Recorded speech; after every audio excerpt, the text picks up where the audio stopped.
Hello and welcome to Frankly Speaking, Mr. Ashwini Vaishnav. As the Telecom and IT Minister, Digital India कितना बड़ा success है और अभी और कौन से फासले तय करने हैं? प्रधानमंत्री श्री नरेंद्र मोदी जी ने डिजिटल इंडिया का जब विजन दिया 2016 में, 3 कंपोनेंट थे: digital India, startup India, make in India. Make in India का जो इलेक्ट्रॉनिक्स मैन्युफैक्चरिंग का कंपोनेंट था वो डिजिटल इंडिया के साथ जुड़ा हुआ है। आज अगर देखें, दुनिया भर में भारत के डिजिटल इंडिया की सक्सेस की तारीफ हो रही है, लोग इसको नोटिस कर रहे हैं। बहुत सारे लोग हमारे जैसा एक मॉडल रेप्लिकेट करने की कोशिश कर रहे हैं। 3 पॉइंट्स मैं कवर करूंगा इस क्वेश्चन में। पहला, डिजिटल इंडिया के लिए जो डिजिटल पब्लिक गुड्स क्रिएट किए गए, आधार, डिजी लॉकर, एक यूपीआई का प्लेटफॉर्म बनाया, एक ऐसा नया मॉडल बनाए जिसमें पब्लिक प्राइवेट पार्टनरशिप का एलिमेंट है। अनलाइक सम अदर ज्योग्राफीज जिसमें big tech is taken over everything, another geography where government is doing everything, this is a very good example of public private partnership जिसमें government ने एक platform create करके दिया, बहुत सारे public digital goods create करके दिए और उन सबको साथ मिला के the startups are creating solutions which are at population scale and those solutions are today being noticed by the world wants to copy that. That is first part of Digital India. Second part of Digital India is the whole connectivity which has reached out to the last person of the society. आज हम देखें, we are a country where 117 crore लोग already mobile से connected हैं। 80 crore people are already connected to 4G service. इतनी deep level तक connectivity पहुंचाना। तीसरा एलिमेंट इलेक्ट्रॉनिक्स मैन्युफैक्चरिंग, जो कि make in India, digital India के इंटरसेक्शन पे। Electronics manufacturing, which was practically nothing few years back, is today $80 billion industry, यानी 5 लाख करोड़ की इंडस्ट्री है जिसमें करीब 25 लाख लोग एम्प्लॉयड हैं आज। और जिस तेज़ी के साथ इलेक्ट्रॉनिक्स मैन्युफैक्चरिंग बढ़ रही है, बहुत जल्दी हम देखेंगे कि एक फैक्ट्री अकेली ऐसी होगी जिसमें 70-80 हज़ार नौजवान काम करेंगे और उसमें 70-80% महिलाएं होंगी, बच्चियां होंगी, बहनें होंगी। So that is the kind of journey which has happened and this is going very fast. Going forward, semiconductor पे बहुत अच्छा रिस्पॉन्स है। Going forward, 4G, 5G का टेलीकॉम स्टैक जो बना है, टेक्नोलॉजी स्टैक, सारी दुनिया उसके लिए वेट कर रही है। BSNL का रिवाइवल, फाइबर को हर घर तक पहुंचाना, इन सब इनिशिएटिव्स पे बहुत अच्छा काम चल रहा है। Ashwini Vaishnav ji, despite the good stories that you are telling us, लोगों का कहना है कि इन्वेस्टमेंट उस तेजी से इंडिया में नहीं आ रहा जिस तेजी से शायद एक्सपेक्टेशन थी। और दूसरी बात, एम्प्लॉयमेंट, बेरोजगारी, एम्प्लॉयमेंट का इशू रिजॉल्व नहीं हो रहा। जिस तरह से वर्कफोर्स में एडिशन हो रही है उस तरह की एम्प्लॉयमेंट अपॉर्चुनिटीज नहीं है। मैं आपसे पूछना चाहती हूँ कि चुनाव नजदीक आ रहे हैं, हालांकि आप क्विंटेसेंशियल पॉलिटिशियन नहीं हैं, लेकिन चुनाव का जो ग्रामर है वो शायद डेमोक्रेसी में एक तरह से सुनहरे अक्षरों में लिखा जाता है और 5 साल के बाद आपको चुनाव में जाना होता है। मैं पूछना चाहती हूं, क्या अनएम्प्लॉयमेंट का इशू, बेरोजगारी का इशू एक बड़ा मुद्दा होगा आने वाले चुनाव में, और इसको एड्रेस करने के लिए आप क्या कर रहे हैं? जितने भी प्रोग्राम्स हैं, एक एग्जांपल लीजिए, डिजिटल इंडिया और मेक इन इंडिया के कॉन्फ्लुएंस पे इलेक्ट्रॉनिक्स मैन्युफैक्चरिंग का, सेमीकंडक्टर का, स्टार्टअप्स का। आज जो 74,000 स्टार्टअप्स हैं हमारे रजिस्टर्ड और 100 से ज़्यादा यूनिकॉर्न्स हैं, उसमें 5.5 लाख लोग एम्प्लॉयड हैं। आईटी इंडस्ट्री लीजिए, just in the last 12 months IT industry has added close to 6 lakh new employment, close to 6 lakh new employment. That's the kind of employment which is happening on the ground, right? But we are an economy where additions to the workforce run into crores every year. So, a few lakh employments is not going to resolve our problem. So, sector by sector, मैं अपने sectors की बात कर सकता हूँ। आप railway का लीजिए, स्टेशंस का जिस तरह से काम चल रहा है, आज जितने भी इंजीनियरिंग डिज़ाइन में फर्म्स हैं वो फर्म्स कह रही है we are already on a hiring spree. Construction के लिए फर्म्स जितनी चाहिए उतनी फर्म्स अवेलेबल नहीं है। People are adding their workforce now, people are adding their resources now. Sector by sector अगर आप देखें, हर एक सेक्टर में सेम फिनोमिनन है। If you sum it up, आप इसको take a step back, economic strategy किस तरह से हमारे देश में at a level of development at which we are, we should have at least 35-37% investment as part of our total GDP, right? Because of the policies of the previous government, UPA government ने जिस तरह से एक banking sector को पूरा finish करके रख दिया था, एकदम ऐसी कंडीशंस लेके आ गए थे that we were among the fragile five. 4-5 years it took the government to clean up that thing. उसके बाद में इन्वेस्टमेंट साइकिल स्टार्ट हुई। 5.5 लाख करोड़ का 2021 में कैपिटल इन्वेस्टमेंट का प्रोग्राम पीएम साहब ने बजट में डाला। उसको 7.5 लाख करोड़ का 2022 के बजट में किया। This cycle has already started playing out. जो 50-60%, 70% कैपेसिटी यूटिलाइजेशन फैक्ट्रीज में था, that has now gone to 85-90% in most of the industries, and that means the new capital investment cycle starts. New capital investment cycle starts means new jobs starts getting created. I was reading a report of this period corresponding May to August period, इसका एक corresponding period का, against 371 million people employed, now we have something like 408 million people employed, right? So that employment growth is there, yes. We definitely keep increasing our emphasis that we are putting on investment. We must continuously focus on implementing all these programs. We must make sure that any impediment which is there in front of any new investment which comes, नई factory लगानी, उसमें कोई भी impediment हो, it's our duty to make sure that the plant comes quickly, people starts getting the work that they want to do. उस process को जितना speed up करें हमेशा अच्छा है, because we are a growing economy, we need that kind of, and we are a large population. We must keep on increasing our effort on that. मैं सवाल ये भी पूछना चाहती हूँ, आपने रेलवेज की बात की। रेलवेज की जो एम्प्लॉयमेंट थी वो 15 लाख से थोड़ी ऊपर थी, अब जो है वो 12 लाख के करीब है, यानी 2.93 लाख वैकेंसीज इन रेलवेज। क्या ये cutting down of the workforce है?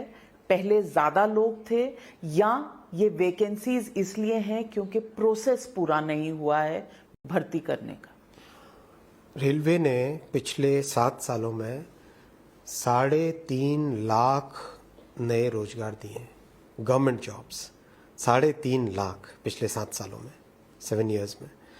अभी हम लोग already we are in advance stage of employing about 1,45,000 people, 1.5 lakh. It's not a small number, and massive preparation has to be done. Imagine more than 1 crore applicants, almost कितनी 14 languages में exam लेना, देश में कितने सारे centre, और उसको flawlessly करना, कहीं पे भी कोई इश्यू नहीं आए. These are big tasks, but the team under Prime Minister's leadership, we are working with complete meticulous attention to every detail. और 1.5 लाख लोगों को रेलवे में अकेले में एम्प्लॉयमेंट मिलेगा। ये केवल रेलवे का direct employment.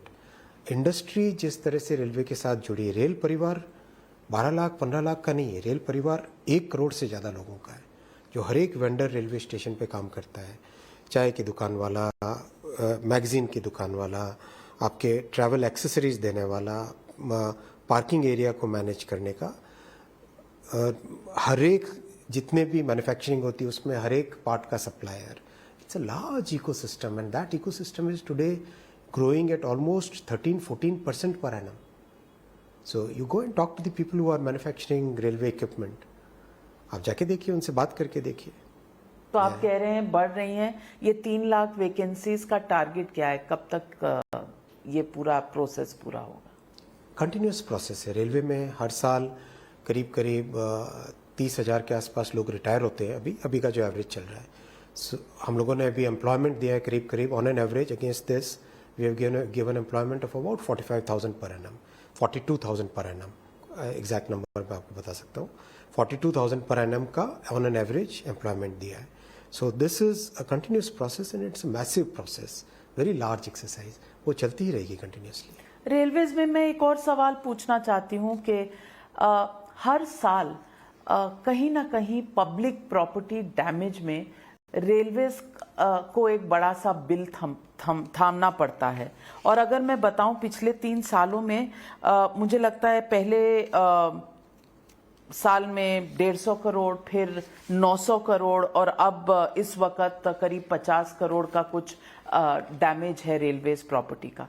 I want to know क्योंकि protests end up in damaging public goods that are made out of taxpayers' money. I want to ask you, is there a policy that is proposed to take action against those?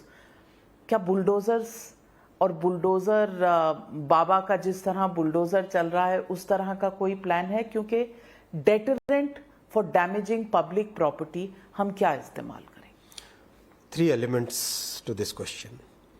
पहला, training of our RPF people.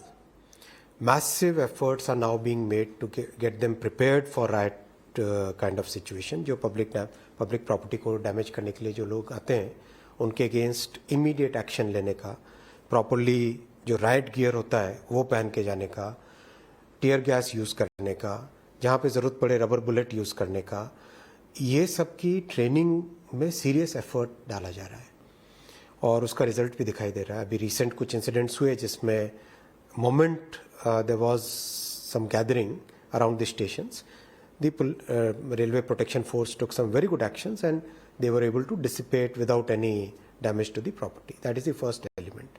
Second element, we have to correct the legal flaw which is there. Railway protection force is a protection force. It's not police in the terms of what a police person has the powers and duties which are there under the Indian Police Act. उसको correction करने के लिए भी काम चल रहा है. We need to amend the law in that case. Third is about continuous follow-up. जितने भी cases होते हैं इस तरह के, meticulously follow-up करके make sure that people get the punishment for what they have done to the railway property. All these fronts we are continuously working. Ashwini Vaishnaw जी, आप politics जिसको कहते हैं ग्रास रूट पॉलिटिक्स में नहीं है, लेकिन मोदी सरकार में मंत्रियों को कार्यभार ऐसा दिया जाता है कि आप पॉलिटिक्स जमीनी स्तर पर देखें. मैं पूछना चाहती हूँ, आपको उत्तर प्रदेश का इंचार्ज बनाया गया है. 3 कॉन्स्टिट्यूएंसीज हैं जहां आप इंचार्ज हैं. इन 3 कॉन्स्टिट्यूएंसीज का आपने क्या स्टडी किया और आप कैसे as a management person, as somebody who's been a bureaucrat and then in the private sector, अब एक पॉलिटिशियन के रूप में आप इस प्रोजेक्ट को कैसे देखते हैं? ये बहुत इम्पोर्टेंट प्रोजेक्ट है. सहारनपुर, नगीना और बिजनौर, इन 3 लोकसभाओं का काम देखना है. हमने इसको बेसिकली, इसमें अगर आप देखो इसकी सामाजिक समीकरण क्या है इन तीनों कॉन्स्टिट्यूएंसीज का, उस सामाजिक समीकरण में कैसे हम जो लोग अभी तक नहीं जुड़े हमसे उन लोगों को जोड़ें. उसको जोड़ने के लिए क्या करना पड़ेगा? पहला ये ब्रॉडर पर्सपेक्टिव. दूसरा micro perspective. Booth by booth अगर हम एनालाइज करें 14 में, 17 में, 19 में और 22 में, टीम ने सबने मिल के, जितने भी हम कार्यकर्ता वहाँ पे काम कर रहे हैं, हम सब ने मिल के, सभी कार्यकर्ताओं ने बूथ बाय बूथ एनालिसिस किया है, डिटेल एनालिसिस किया. इतना मोटा एनालिसिस है. हर एक असेंबली कॉन्स्टिट्यूएंसी की एक इतनी मोटी बुक है कंप्लीट. सो टोटल 15 इन तीनों कॉन्स्टिट्यूएंसीज में, हर एक असेंबली कॉन्स्टिट्यूएंसी के अंदर, हर एक मंडल में, हर एक मंडल के अंदर शक्ति केंद्र में, शक्ति केंद्र के नीचे बूथ पे, और अब हम पन्ने की तरफ जा रहे हैं. हर एक पन्ने की अपनी समिति बने और उस समिति में निर्णय लिया जाए किस तरह से किसको जोड़ना है, किस तरह से क्या प्रॉब्लम्स है, क्या मुद्दे हैं हमारे, उन मुद्दों को प्रशासन के सामने ले जाना है तो किस तरह से. तो एक इस तरह का माइक्रो एनवायरनमेंट क्रिएट हो जो कि लोगों के एस्पिरेशंस को एडमिनिस्ट्रेशन के साथ जोड़ने का एक माध्यम भी बने और पार्टी का जो पॉलिटिकल वर्क है, उस पॉलिटिकल वर्क में हमारे विचार को नीचे तक पहुंचाना, उनके पॉइंट्स को सुनना, उसके बीच में समन्वय लाना, वो एक स्ट्रक्चर बने।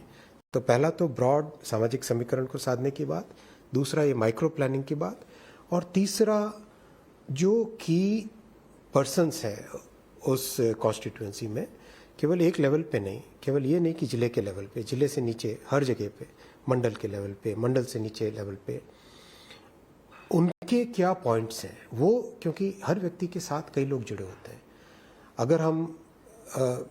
अगर किसी भी जर्नी को देखें तो कोई व्यक्ति अकेला नहीं होता है, वो अपने साथ 1000, 2000, 3000 वोट को इन्फ्लुएंस करने की ताकत रखता है, शक्ति रखता है। लोग उसकी बात सुनते हैं, तो उनको साथ जोड़े, उनकी बात सुने, उनके साथ पहुंचे।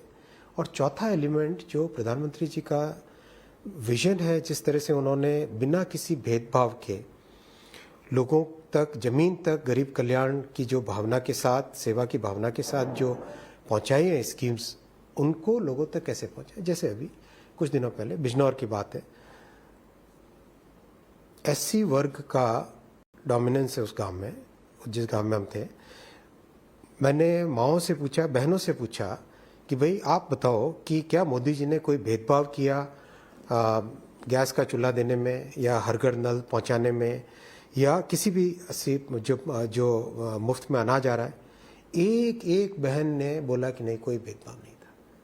लोग एकदम स्पष्ट कहते हैं कि मोदी जी ने बिना भेदभाव के हमारे पास ये सामान पहुंचाया। तो ये जो भावना है, इस भावना को पर किस आरोप तरह तो से आपके ऊपर और आपकी पार्टी के ऊपर होता है कि आप पोलराइजेशन की राजनीति करते हैं, आप हिंदू मुस्लिम करते हैं वोट्स को स्विंग करने के लिए। और कुछ लोगों का तो ये भी कहना है कि कल जो कंट्री वाइड रेड्स हुए हैं पीएफआई पे, ये भी पोलराइजेशन का फॉर्मूला है, क्योंकि ये 2024 के चुनाव की तरफ एक माहौल बनाया जा रहा है। आप देखो, सहारनपुर जिला अल्पसंख्यक समाज की एक बहुत हाई परसेंटेज है उसमें। छुटमलपुर गांव में जाके देखो, आप मेरे साथ, मैं गया था वहां पे, आप जाके देखो छुटमलपुर गांव में कम से कम 80 लाभार्थी एक साथ बैठे हैं। उसमें से कम मेरे ख्याल से अंदाजा भी लगाओ तो 35 के आसपास अल्पसंख्यक समाज के थे, मुस्लिम समुदाय के थे। उनमें से 8-9 लोगों को मैंने पर्सनली पूछा, क्या मोदी जी ने भेदभाव किया धर्म के नाम पे? एब्सोल्यूट क्लैरिटी के साथ गांव के लोग बोल रहे हैं कि नहीं, मोदी जी ने कोई भेदभाव नहीं किया। एब्सोल्यूट क्लैरिटी के साथ गांव के लोग बोल रहे हैं कि जो लाभ किसी भी वर्ग को मिला, वो लाभ हमारे वर्ग को भी मिला है। कहां भेदभाव की बात है? देखो, पॉलिटिकल लाइफ में आरोप लगाना बहुत आसान होता है, लेकिन ग्राउंड रियलिटी आप जाके देखिए ना। सबका साथ, सबका विकास, सबका विश्वास आज जमीन पे चरितार्थ हुआ दिख रहा है। तो लेकिन लोग कहते हैं कि विकास से चुनाव नहीं जीते जाते, सिर्फ उस पे गार्निशिंग चाहिए होती है, उसके ऊपर छिड़कना पड़ता है थोड़ा सा इमोशनल फैक्टर, और वो इमोशनल फैक्टर आता है ये पोलराइजेशन जो आप करते हैं। ये आपका formula for victory of elections है। लोगों ने वोट दिए मोदी जी को स्पष्ट तौर पे डिलीवरी के लिए। जिस तरह से किसी भी स्कीम की डिलीवरी मोदी जी के समय में हुई है, वैसी आप इतिहास उठा के देख लो। अगर मुझे कोई एक साल बता दो जिसमें मैंने फील्ड में काम किया है, राजनीतिक कार्यकर्ता नहीं हूं तो क्या हुआ, मैंने सेवा की है जिलों में। आप जाके देखो कितना डिफिकल्ट होता था। गांव की गरीब विधवा औरत का पेंशन आधे से ज़्यादा लोग रास्ते में खा लेते थे। 100 रुपये अगर पहुंचाना होता तो उस जमाने में, अब धीरे धीरे बढ़ के 1000 तक वो पहुंची संख्या, 100 रुपये में से 50 रुपये कोई और खा के चला जाता था। आज देखो डायरेक्ट बेनिफिट सीधा। आप जाके गांव की महिलाओं के साथ आप बात करके देखो, और मतलब अपने अकाउंट में जो नंबर लिखा होता है उसको कितना कॉन्फिडेंस के साथ वो देखती हैं। आप जाके लोगों से बात करके देखो। सबसे पूछा मैंने, वैक्सीन आपको 2 डोज मिली, कोई भेदभाव हुआ उसमें? एब्सोल्युटली नहीं। लोगों को उस पर विश्वास है, इस चीज पे कि भाई जो हमारा हक है, जो हमको जो मिलना चाहिए और जिस भावना के साथ मिलना चाहिए, जिस ऑथेंटिसिटी के साथ मिलना चाहिए, वो आज मिल रहा है। लोग स्पष्ट देख रहे हैं। उस डिलीवरी के कारण, उस कॉन्फिडेंस के कारण वोट दे रहे हैं। उन लोगों को पता है कि चाहे दुनिया की कॉमिटी ऑफ नेशंस में हमारी क्या प्लेस है, वहां जाओ, या विश्व में भारत का जहां पे दुश्मन अगर कोई हाथ उठाता है उसके ऊपर अटैक करना हो, या हमारी समाज में जो हमारे हमको इज्जत देनी है और जो हमारे पास पहुंचाना है, वो सब चीजें एक साथ A to Z सब चीजें हो रही है। लोगों का कहना, आपने उत्तर प्रदेश की बात की, वक्फ सर्वे जो है, वक्फ लैंड का सर्वे या मदरसों का सर्वे, ये पोलराइजेशन की एक राजनीति है जो बीजेपी चला रही है। बहुत आराम से लोग आरोप लगाते हैं। आप आरोपों के नीचे की जमीनी सच्चाई जाके देखिए, आप स्वयं देखिए, आप अपने रिपोर्टर्स को भेजिए, स्वयं देखिए। मेरे साथ चलिए, इन तीनों जिलों में मेरे साथ चलिए, या फिर उड़ीसा के किसी भी गांव में चलिए जहां मेरा कार्य क्षेत्र रहा है, वहां पे आप कहीं चल के देखिए, लोग स्पष्ट बोलते हैं। आप ये देखो ना, जो कॉन्फिडेंस एक गांव की 70 वर्ष की महिला का आता है, जिसने अपनी जिंदगी में आज तक कभी स्पष्ट तौर पे जो भी अनाज आता हो, कोई भी गवर्नमेंट का बेनिफिट आता हो, कोई भी गवर्नमेंट की स्कीम आती हो, उसमें हमेशा कट देखा था, आज उसको पूरा मिलता है, आज उसको सम्मान मिलता है। वो चीज कहाँ संभव थी? तो फिर आसान है क्या वो अचीव करना? नहीं, लोग कहते हैं कि आप वक्फ का सर्वे कराएं, जरूर कराएं, तो मठों का, ट्रस्टों का, मंदिरों का भी करवाएं। आधे से ज्यादा मठ, ट्रस्ट, मंदिर वैसे भी गवर्नमेंट के रेगुलेशन में है। आधे क्या, मेरे ख्याल से करीब करीब सारे ही। बहुत सारे राज्य ऐसे हैं जिसमें देवस्थान बोर्ड बने हुए हैं। बहुत सारे, जो आप कोई भी ले लो, जैसे जगन्नाथ महाप्रभु का मंदिर है, तो उसमें बकायदा एक बिल्कुल समिति बनी हुई जिसमें गवर्नमेंट का बहुत बड़ा रोल है। हिंदू धर्म ने तो कभी भी इस चीज को विरोध किया ही नहीं। हिंदू धर्म ने तो हमेशा इनको ओपन तरीके से हर चीज को रखा कि हमें ट्रांसपेरेंसी के साथ आगे बढ़ना है। मैं ये नहीं कहता कि हर मठ में 100% करेक्शन हो या सभी चीज हो, इम्प्रूवमेंट हर जगह होने की संभावना रहती है, लेकिन जो ओपननेस हमने दिखाई है वो कभी ऐसी, मुझे नहीं लगता है कि ये आरोप जो लगा रहे हैं, यानी कि वक्फ लैंड में ट्रांसपेरेंसी नहीं है। आनी चाहिए, सब में आनी चाहिए। देखो, नहीं समाज है, इस वक्त नहीं है। समाज के साथ जुड़े हुए जितने भी इंस्टीट्यूशंस हैं, चाहे स्कूल हो, चाहे कॉलेज हो, चाहे कल्चरल सेंटर हो, चाहे कोई भी संस्था हो जो समाज के साथ जुड़ी हुई है, जिसका interaction with individuals of the society, चाहे किसी वर्क के हो या ब्रॉड जनरल हो, उसमें ट्रांसपेरेंसी जरूर आनी चाहिए। अश्विनी वैष्णव जी, आपने कहा देश का मान बढ़ता चला जा रहा है पूरी दुनिया में, और भारत आज ऐसी स्थिति में है कि वॉरिंग नेशंस के बीच में भी एडवाइस देता है। तो आज बर्मिंघम और लेस्टर में हिंदुस्तानियों पर अटैक क्यों हो रहा है? भारतीय लोगों पर अटैक क्यों है?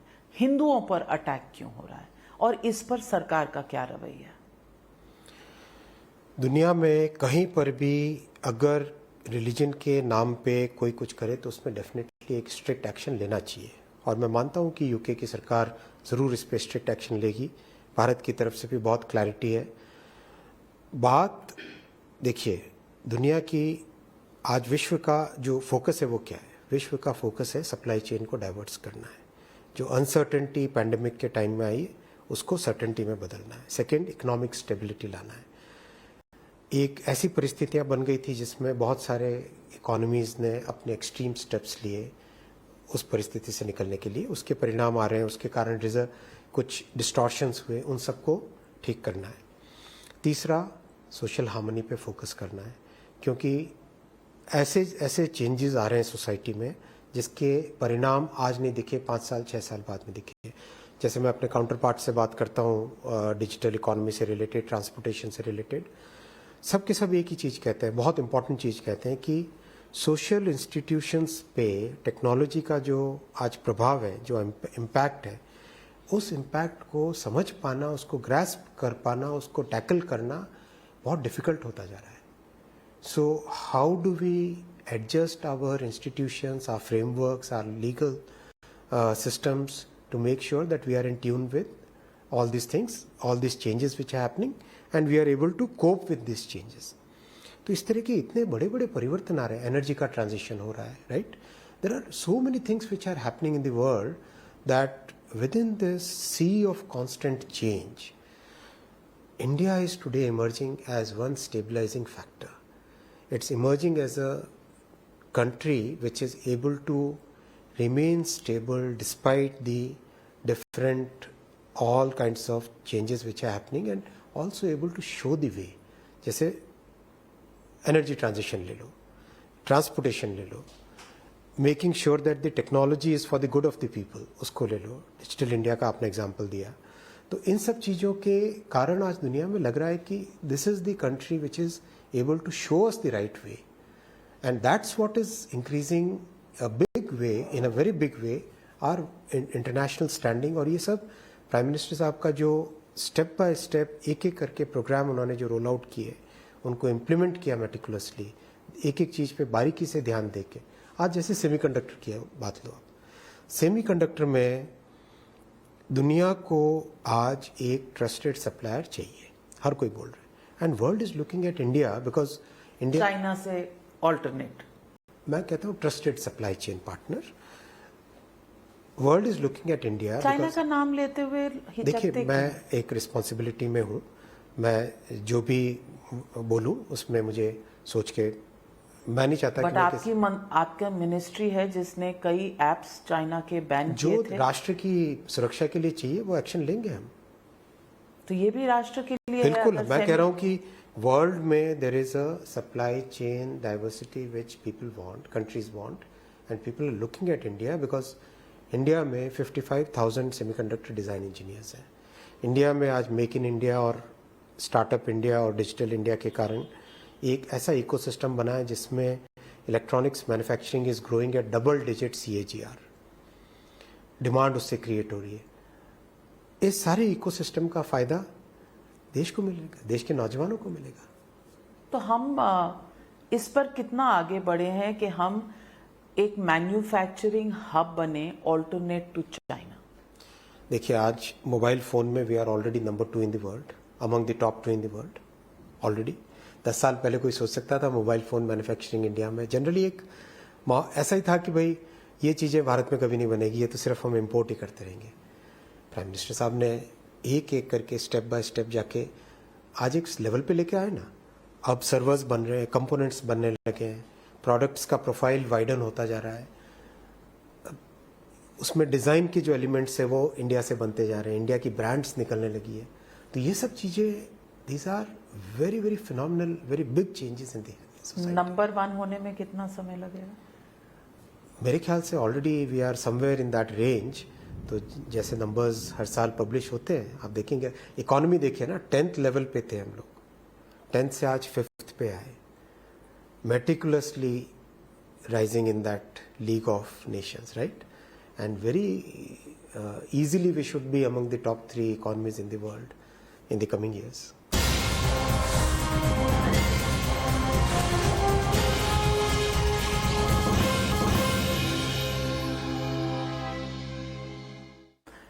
अश्विनी वैष्णव जी, विपक्ष का एक और प्रहार है आप पे, वो है कि you use agencies against opposition leaders and you target them, and that is your formula.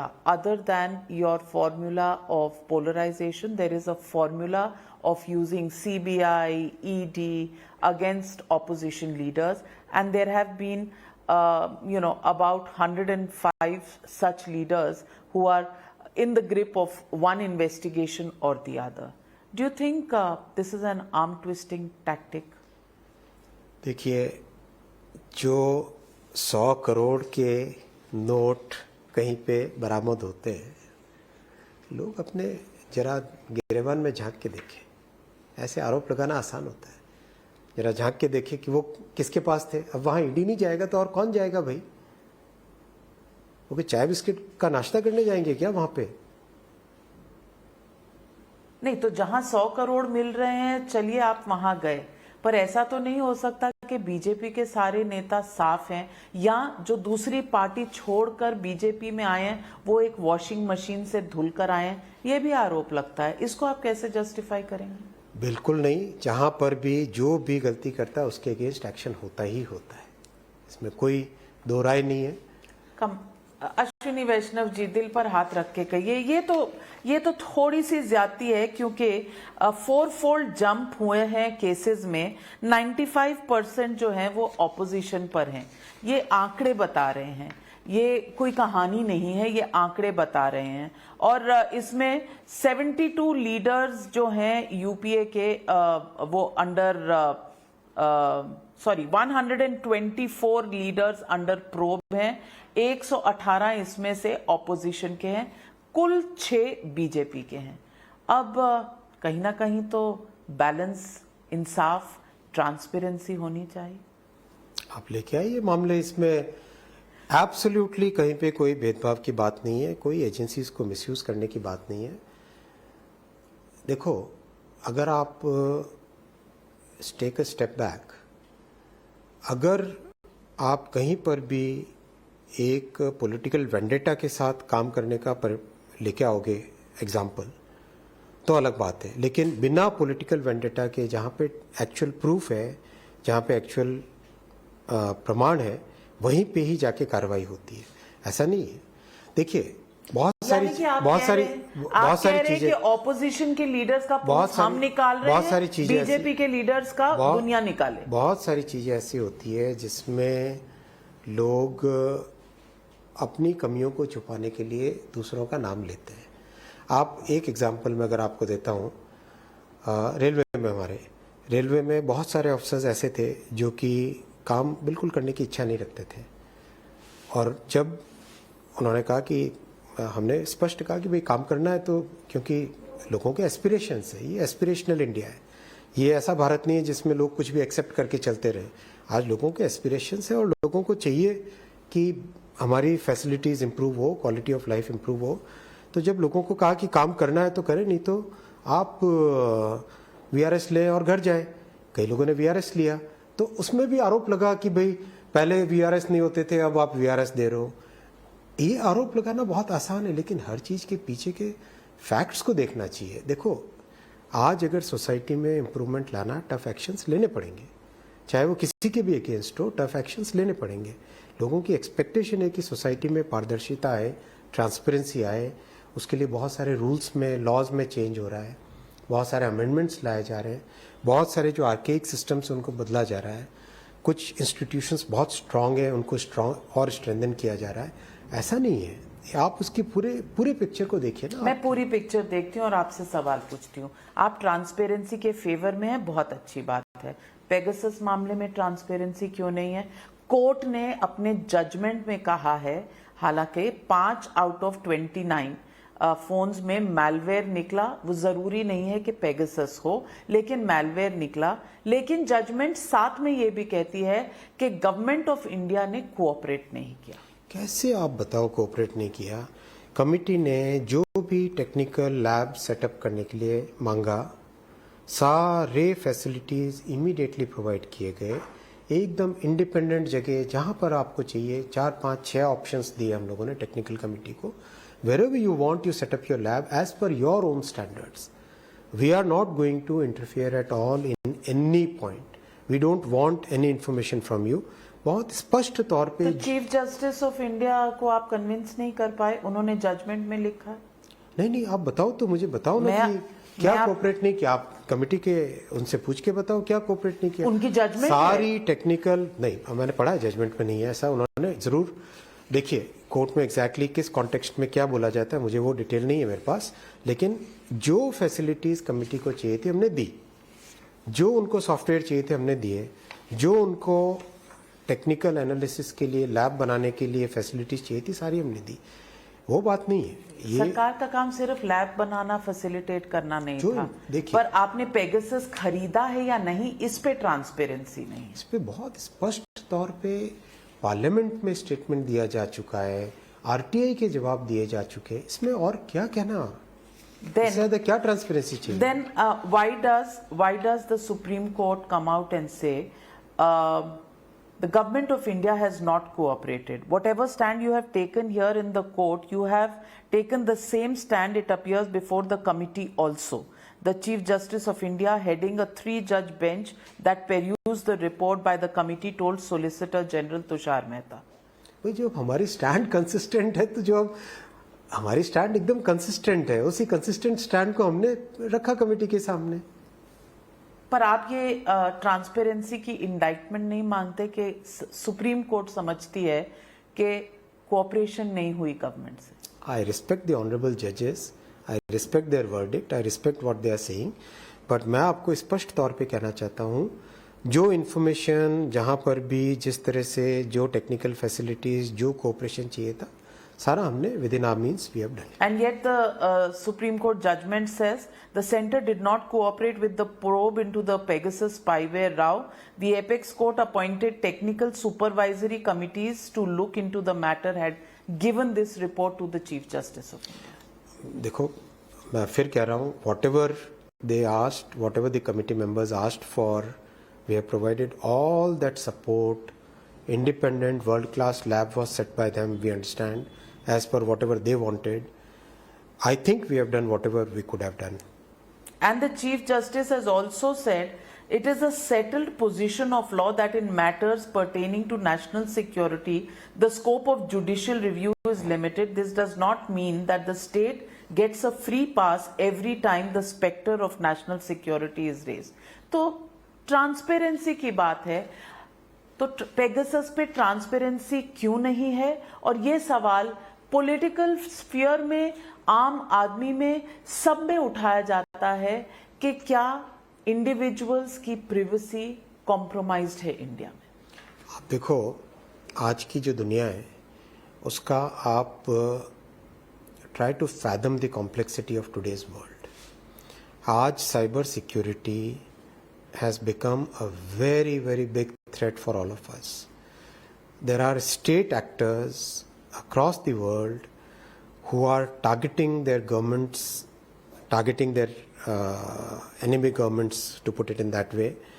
They are targeting using cyber weapons, right? Cyber warfare means, right? ऐसी सब परिस्थितियों में, if we are not prepared as a country, if we are not clearly taking all the precautionary measures that are needed to be taken, then what are we doing justice to our people? We have to make sure that all those actions which are needed to be done are done. Many of those will have harsh impacts on certain sections, कभी भी होगा, लेकिन लेने तो पड़ेंगे ना steps. आप देखो कभी युद्ध होता है, फौज जाती है, लड़ते हैं, डेथ्स भी होती हैं उसमें, तो isn't that something very extreme? So you're saying death of privacy is a price we have to pay? It's not, I'm not saying that. Death of privacy is not what I'm saying. I'm saying privacy is already a right which the Supreme Court has granted, that is already there existing, और उसके लिए जो legal framework बनना है वो legal framework भी बन रहा है, and simultaneously whatever is needed to be done for national security we have to do. So Pegasus is part of national security? Whatever is needed for national security आप we dodge have कर to रहे हैं। do. आप Dodge कर रहे We हैं। have to do. Transparency. You're a votary of transparency. Absolutely transparent way I am saying. Whatever is, see Pegasus के विषय में मैंने बहुत स्पष्ट पार्लियामेंट में स्टेटमेंट दिया है, आरटीआई के जवाब दिए हैं, एकदम क्लियर जवाब दिया है, उसमें कहीं पे कोई डाउट वाली बात नहीं है। आप कैसे कह सकते हो कि डॉज कर रहे हैं? एकदम ट्रांसपेरेंट वे में हमने किया। तो क्या Pegasus has been bought by the government, yes or no? It's a simple We question. have given our answer in the parliament. So What do you want me to repeat? You want me to read that that statement? the country still doesn't know whether you are a buyer or not. That's how transparent your answer is. Honorable Supreme Court has set up a committee. Let that committee come out with its full report, no? So one committee to one case to technical committee to Supreme Court's observations, but no transparency on a simple question which is a yes or a no answer कि Pegasus purchased by government, yes or no? उसका जवाब हम दे चुके हैं। RTI के जवाब आप उठा के पढ़ लीजिए, सारे पढ़ लीजिए ना। अश्विनी वैष्णव जी, आपका डेटा प्रोटेक्शन बिल है। डेटा प्रोटेक्शन बिल को आपने विड्रॉ किया है। It came under a lot of questions were raised on it.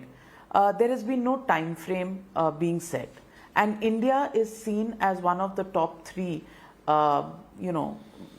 countries which is getting into online transactions and purchases.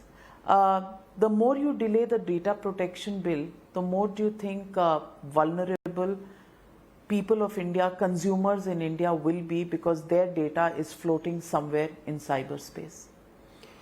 Digital world requires a very comprehensive set of legal and procedural regulatory framework, right?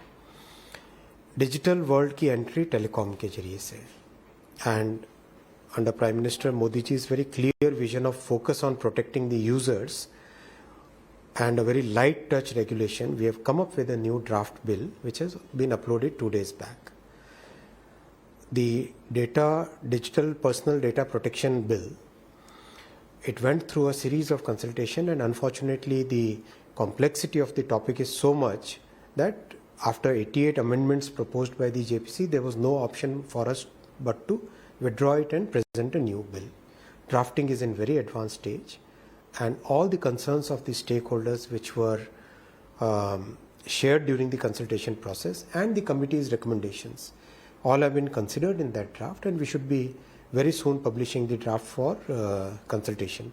PM has given us a clear mandate that it should be once again uploaded for consultation. इसके बाद में भी अगर किसी का कोई concern रह जाए, उसको लेके फाइनल ड्राफ्ट लेके नेक्स्ट अर्लीस्ट पॉसिबल सेशन में लेके जाना पार्लियामेंट में. IT एक्ट का रिवैम्प चल रहा है because world has change since 2000.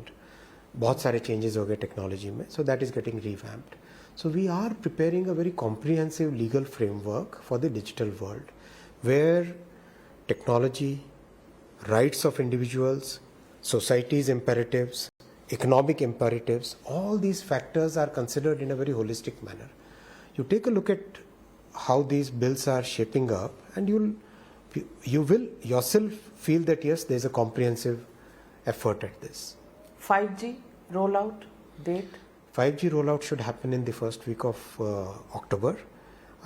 What I'm really I would like to share is India was always an importer of technology in terms of telecom.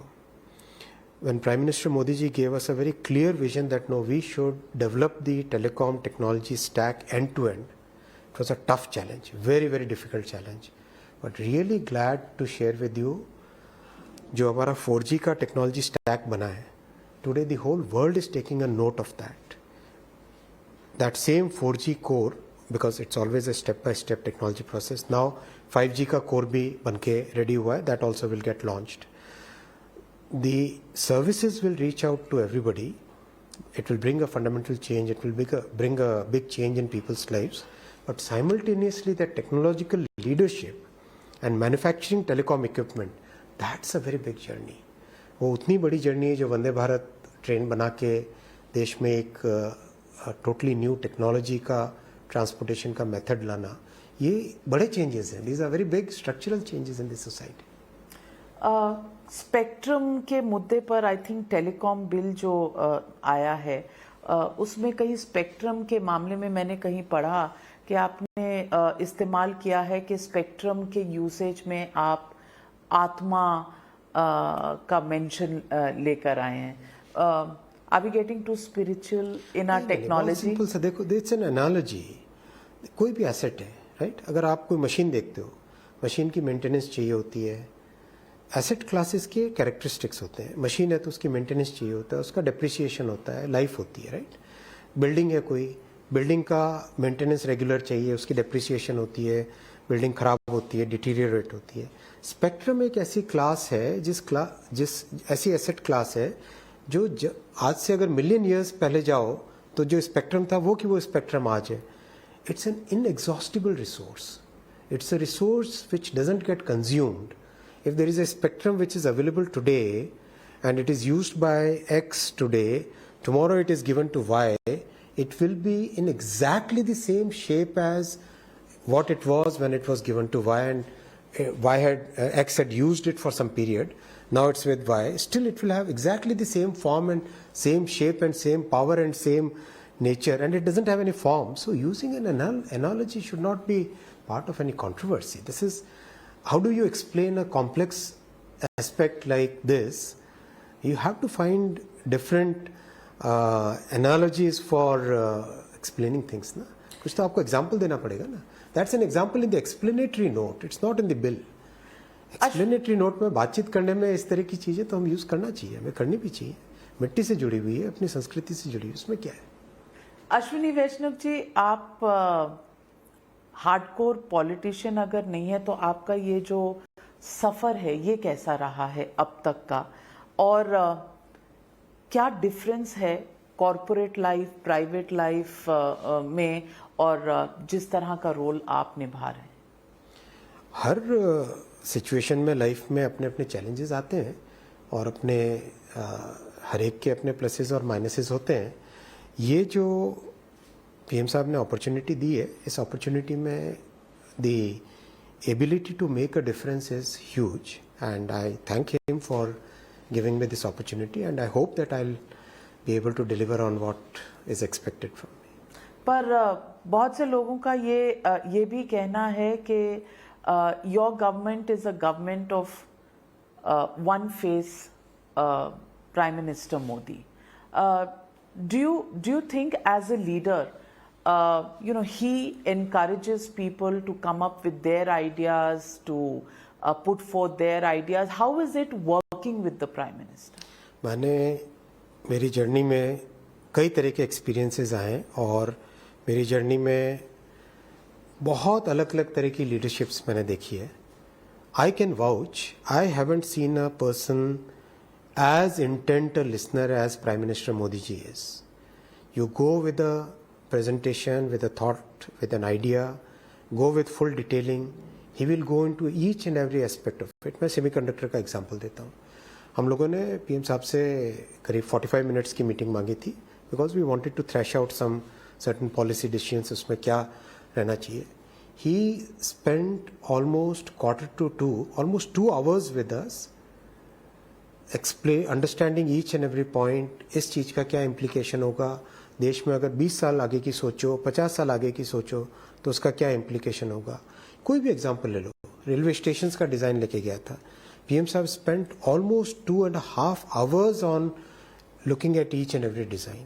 Which prime minister will give that much attention to detail? Which prime minister will be willing to listen to your ideas to that extent?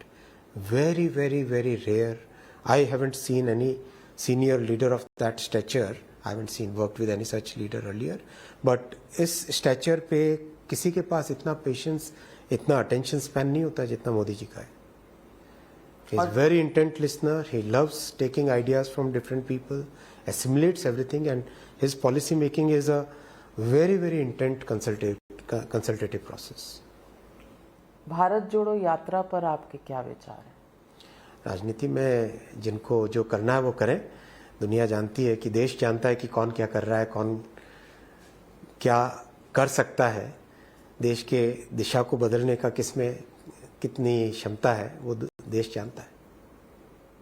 आपको लगता है कि 2024 में प्रधानमंत्री के opponent में राहुल गांधी होंगे, या तमाम जो ऑपोजिशन पार्टीज के लीडर हैं, ममता बनर्जी हैं, नीतीश कुमार हैं, केसीआर हैं, इनमें से कौन होगा प्राइम मिनिस्टर का चैलेंज?